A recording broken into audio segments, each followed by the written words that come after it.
Nakaani na naman tayo sa mga pananim natin. May kaunting siling na buyo. May hinog na eh. Tapos ito, gigisa natin sa luyot. Yan, may siling na buyo. Ayun na po, ayan.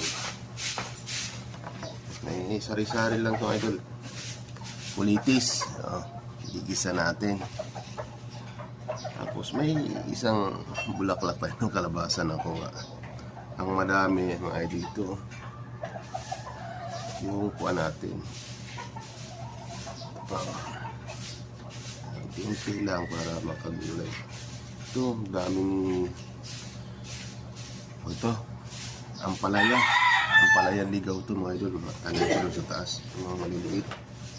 Tapos ito, oregano, sasahog natin dyan pag-isa. Yan, nakuha po. Yan. Oregano. Ang dami, gigisa ko lang ito. Di ko na sinayin. Tapos may talbos ng kamote. Yan. Sari-sari lang yan mga idol. Yan, oregano, ang dami.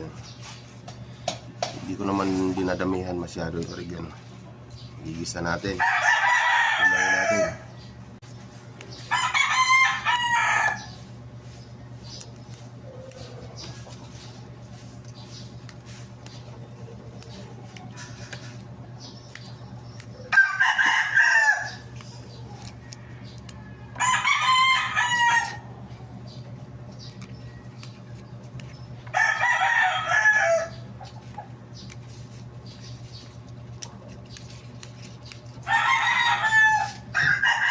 Nahimay na.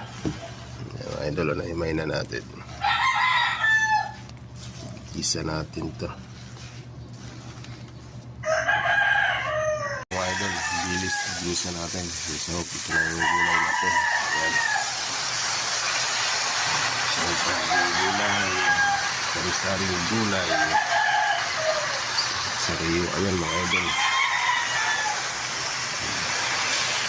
Ayan, gigisa natin. Oregano. Ayan. Ang kamote, sari-sari na rin mga idol. Kulitis. Oregano. Ang babaw ng oregano. Sarap yan mga idol. Sariwa yung ulam natin.